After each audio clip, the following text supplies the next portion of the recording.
asawa niyo po? Sumama sa iba, sir. Ay, bakit? Yung pandemya, sir, 2019, Oh. may yung kung anong dahilan, sir, pero dati nagninegosyo naman kami.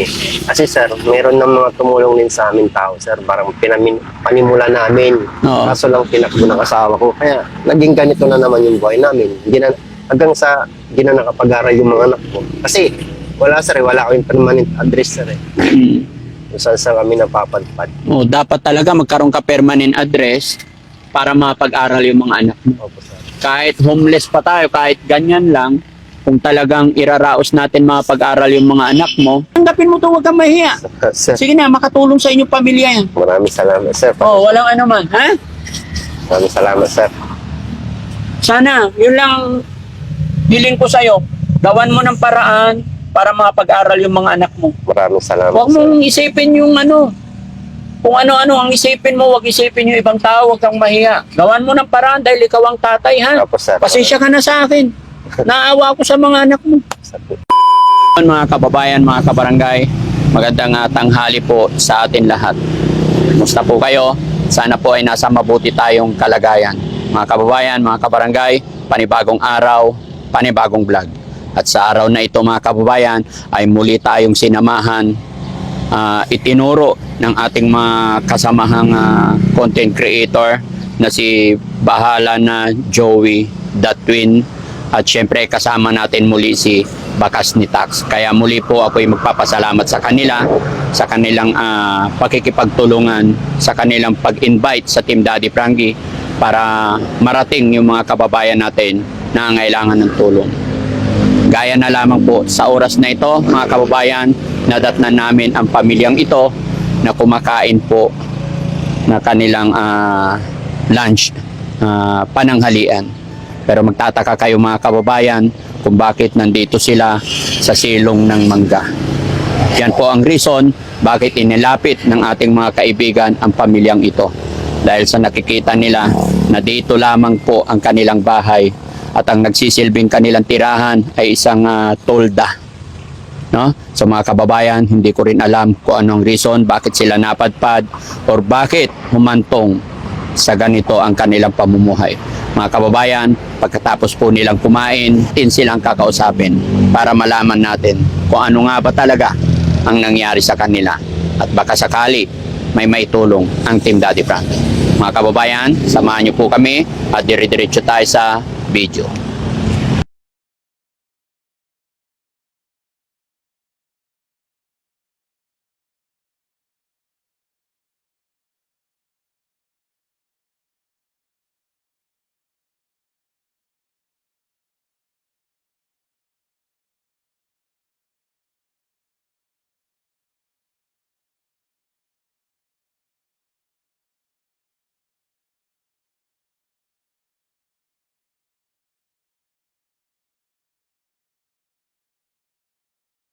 So ayun, mga kababayan, mga kabarangay, after po nilang kumain, at ito mga kausap natin si Tatay. Tay, magandang tanghali. Ano pangalan niyo po? Freddy, sir. Ha? Freddy Francisco, sir. Freddy. Tatay Freddy, okay lang, lapit ka konti. Ako nga pala si Daddy Frankie. Okay lang, itikit ko tong mic sa'yo. Tikit ko lang yung mic, sir, ha? Kuya Freddy, ilang taong ka na po? 38, sir. Ha? 38. 38. Okay. Ayan. Kuya Freddy, kumusta ka po? Medyo okay, sir, pero minsan hirap, sir. Naawa ko sa mga anak ko. Gawa nga nung hindi ako mapagtrabaho kasi meron akong hernia, sir. Ano yun? Yung sakit sa bayag, sir, na hindi makabuhat na mabigat. Kaya minsan, yung mga anak ko, nautusan ko minsan pumapasok sa mga 7-Eleven. Nangingi kami ng mga tulong-tulong ng mga tao. Minsan nagbubukasan ng pinto. Ano naman, sir, nagtatanim-tanim para may makakuha din kami ng pagkain. Yun lang po yung ano namin, sir. Hindi naman kasi ako pwede magbuhat, sir, kasi may hernia kasi ako, sir. Matanong ko lang, taga saan ka talaga? Cavite City, sir. Taga Cavite ka. Bakit ka nakarating dito? Gawa lang sa trabaho, sir. Tsaka dito nakapag-asawa rin ang nanay ko. nakapag-asawang nanay ko. Kasi namatay ang tatay ko, dinala kami ng nanay ko dito. So dati Cavite kayo? Sir. Eh, nung namatay rin ng mother ko noong 2002, sir, nag-aral rin ako dito, sir. Wala kaming lupa. Hanggang sa nagtrabaho ako sa nagbubuhat ng mabibigat, bukid, gano'n. Eh, yun nga, medyo yung bayag ko kasi, inborn na sa akin to, sir, pero siyempre habang nagkakaedad, sir, medyo sumasakit na. Napa-check up mo ba yan? Na marami na rin sa akin nag-aalok, sir, na epopera, pero natatakot ako wala kasi magbabantay sa mga anak ko, sir, eh. Parang, siyempre, nasa ospital ako, wala siya makain, sir, tsaka wala magbabantay kasi naranasan na namin ang hirap sa lansangan, sir. Alam na namin yung mga, ano dito, pare-pare sa mga, ano, ng mga tao, sir. Kasi naranasan na namin, sir. Kasi binubuli ka nun, eh. Pinakamahirap na naranasan namin yung muntik raping itong anak kong panganay. Tapos ninanakawan pa kami, sir. Mapansin ko lang, bakit, ano nangyari? Bakit dito kayo nakatira sa gilid ng kalsada? Homeless kami kasi, sir. Wala akong lupa dito sa Pangasinan talaga, sir. Homeless talaga kayo? Wala, sir. Kahit saan kami nakapapadpad dito sa Pangasinan, minsan umiikot-ikot lang po kami, sir, dito sa Pangasinan. Hanggang sa napagod kami. Dati dito kami sa kabila nakatira, sir. Hanggang sa nakiusap po na ano, nung nakitulog-tulog kami dito, pumayag naman yung si Mang Boy ko dyan. Mabait naman yung sila. Basta marunong ka lang makisama sa mga tao. Oo. Yun lang. Buti pumayag sila na gumawa ka ng barong-barong dyan. Opo, sir. Mabait naman po sila, sir. Oo. Pero hindi naman sila may-ari ng lupa. Katiwala din sila. Katiwala lang din. Hindi naman siya pwedeng patayo kasi ng kubo-kubo, sir. Siyempre, hindi rin naman sila sigurado na papayag yung may-ari, sir. Opo. Kaya, Sabagay, ano yan? pansamantala lang ganito. Itong policy kami, wala namang problema, sir. Kasi, siyempre, hindi naman sila may-ari. Nasaan ang asawa mo? Pansin ko may anak kang dalawa. Anak mo ba yung mga yan? Ako, sir. Asan ang asawa niyo po? Sumama sa iba, sir. Ay, bakit? Yung pandemya, sir, 2019, Oh. may yung anong dahilan, sir. Pero dati, nagninegosyo naman kami. Kasi, sir, meron ng mga tumulong din sa amin tao, sir. Parang panimula namin. Oo. Kaso lang tinakbo ng asawa ko. Kaya, naging ganito na naman yung buhay namin. Hanggang sa, hindi na nakapag-aral yung mga anak ko. Kasi, wala, sir, wala kaming permanent address, sir. Kung saan kami napapadpad. Oh, dapat talaga magkaroon ka permanent address para mapag-aral yung mga anak mo. Opo, sir. Kahit homeless pa tayo, kahit ganyan lang, kung talagang iraraos natin mapag-aral yung mga anak mo. Pero balik tayo dun sa sinasabi mong may tumulong na sa inyo. Bakit tinakbo ng asawa mo? Ewan ko nga, Paano sir. nangyari? Tulog kami, sir, Tulog kami. Nasa binalunan kami nung, sir. Merong nagpatira sa amin sa piggery siya, sir. Yung lumang piggery, sir. Oo. Para may tao lang, maglinis-linis lang ako. Oo. Ngayon, simple, sir, siguro, minsan hindi makuha ng asawa ko. Nung madaling araw, sir, tumakas na, sir, eh. Madaling araw siya, kaya hindi ko na laman na tinakbo niya yung pera kasi nasa kanya lahat yung pera, sir, eh. Magkano pera dala niya? Malaki, sir. Mga magkano? Nasa 100 plus, sir. Oo. Kasi tinulungan din kami ng mga tao, sir. Oo. Hindi ayoko naman magsinungaling, sir. Talagang tinulungan kami. Oo. Eh, hindi ko naman nakalain na ganun gagawin sa akin ng asawa ko. Hindi na nga nakapag-aral yung mga anak ko, sir, eh. Sana, sir, pag gusto ko mag-aral itong mga anak ko, eh. Yun lang naman ang ko. Mahirap talagang buhay ko, sir. Mahirap ang buhay namin. Danas ko ng hirap, pati sa mga anak ko, naranasan pa nila. Isa, nangingi lang yung mga anak ko sa 7-Eleven, sir. Yun lang, sir. Ilang taon na yung anak mo panganay? 11, sir. Mga babae pa naman, no? Yes, sir. Ay, yung pangalawa. 9, sir. So, ibig sabihin, hindi pa talaga nakatungtong ng eskwelahan yung mga yan? Di pa, sir. Mahirap magsabi, sir, kasi wala mo. Basta mahirap, sir. Mahirap. Kahit magsabi ka na, tinatawanan ko na ng problema ko, sir. Pero naawa ko sa mga anak ko, sir. Naranasan ko ng hirap, pero nadaranasan pa rin nila, sir.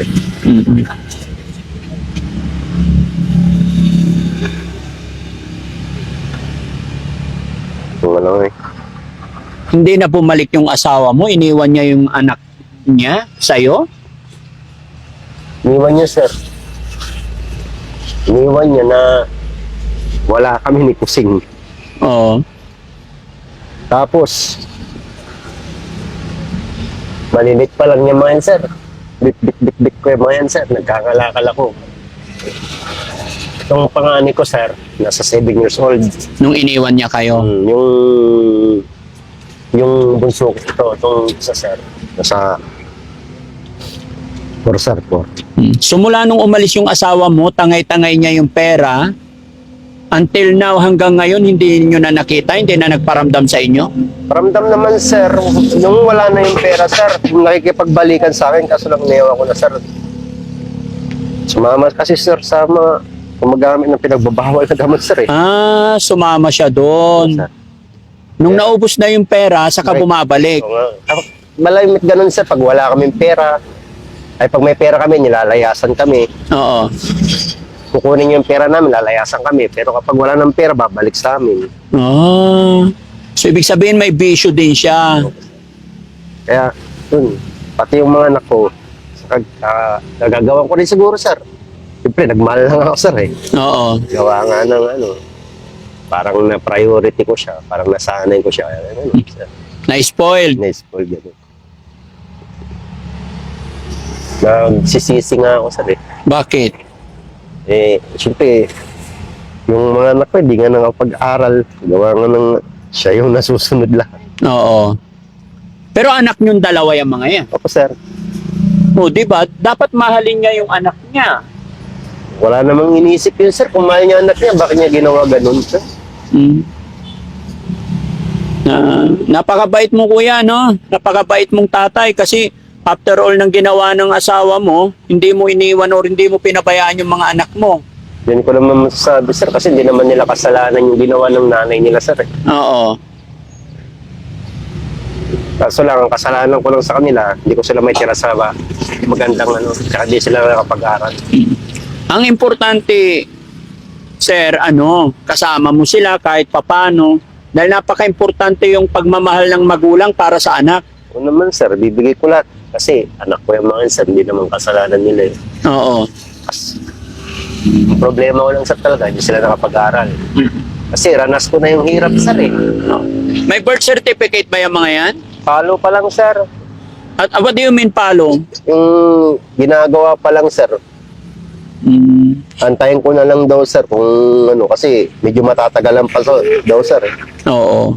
Kaya, Hindi, nung pinanganak, hindi pa naparehistro? di pa, sir, kasi ganito na eh. Ito yung gusto ng mama ng mga anak ko, sir, eh. Pag yung mayroon akong trabaho maganda, sisiraan niya naman ako sa work ko, sir. Sa mga taong, sa mga amo ko, sir. Pag binibigyan kami opportunity na magkaroon ng sisiraan niya kami. Bakit ganon? Sinong naninira yung? Mama ng mga anak ko, sir. Ay, mama ng mga yan. Paano sisiraan? Gagawa ng kwento sa yung magsiselo siya sa amo, ganun. Kahit na trabaho lang, awayin ka niya, gagawa ng iskandalo. Ay, pero siguro mula nung nawala na siya, magagawa mo na lahat ng gusto mong in a good way para sa iyong anak. Oo nga, sir.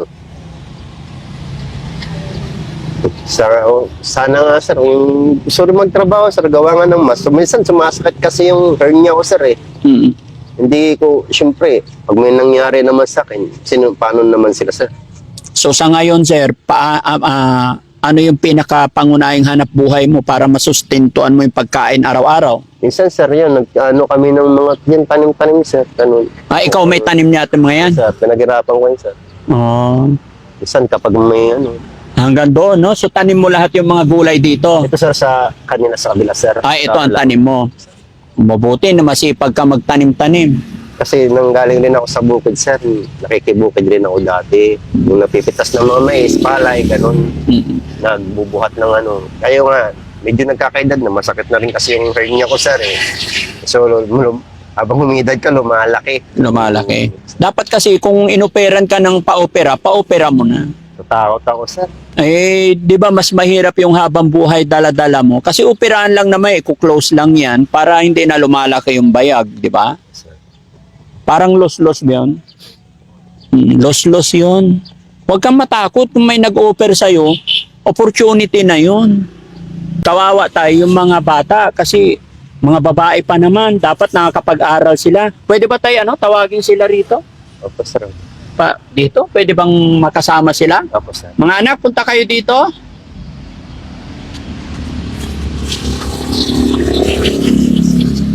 Dito, tabi ka kay sa tatay mo.